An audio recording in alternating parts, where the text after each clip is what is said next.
बेशक जिसने सब्र किया अल्लाह ताला उसके साथ है। अल्लाह ताला कुरान में इरशाद फरमाते हैं इन्नल्लाह मअ साबिरीन। आयत बहुत मशहूर है और तुम सबने सुनी होगी, है ना? सबने सुनी है कि अल्लाह ताला सब्र करने वालों के साथ है। इस आयत में ये बताया गया है कि सब्र करने वालों के साथ है। अल्लाह ताला ये नहीं कह रहा है कि मैं नमाजी के साथ हूँ। अल्लाह ताला ये भी नहीं कह रहा है कि मैं तहज्जुद गुजार के साथ हूँ। ये भी नहीं कह रहा है कि जो ज़कात देता है, हज करता है, मैं उसके साथ हूँ। बल्कि अल्लाह ताला क्या कह रहा है? जो सब्र करता है मैं उसके साथ हूँ। तो सोचो सब्र कितनी बड़ी ताकत है, सब्र कितनी बड़ी चीज है, जिसमें अल्लाह ताला ये कह रहा है कि मैं सब्र करने वाले के साथ हूँ। सब्र पता है किसे कहते हैं? किसे कहते हैं?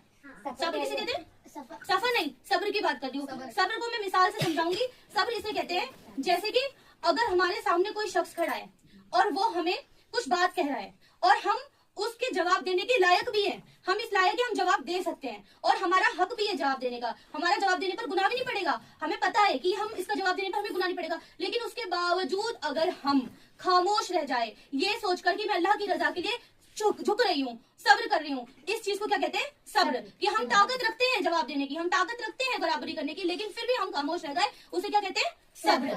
सब्र की एक मिसाल बताती हूँ बेटा। सब्र यानी झुकना। जैसे कि एक पेड़ है, एक पेड़ है जिसपे बिल्कुल भी फल नहीं है, बिल्कुल सूखा पड़ा है, तो वो बिल्कुल क्या होगा? स्ट्रेट होगा, सीधा होगा। लेकिन दूसरा पेड़ है जिसपे बहुत सारे फल हैं, यानी एप्पल्स हैं, तो उसकी टहनियां कैसी होंगी? झुकी होंगी, टेढ़ी होंगी, नीचे को गिरी होंगी।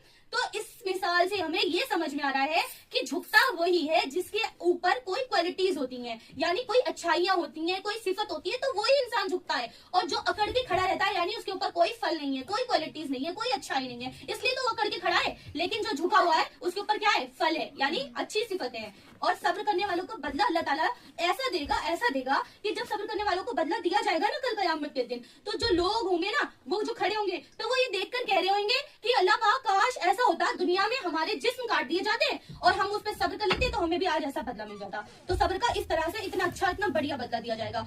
अब इंशाल्लाह हमें अल्लाह ताला कहने सुनने से ज्यादा अमल की तौफीक अता फरमाए और सब कोशिश करना सब्र करने की। और नमाज की सब पाबंदी कर रहे हैं जी? ठीक है माशाल्लाह, ठीक है माशाल्लाह। दुरूशी पढ़ना, ठीक है? बैठो बैठो बैठो बैठो। 1 महीना हो गया आप लोगों को पढ़ते नहीं हुआ होने वाला। तो जैसे अभी चैप्टर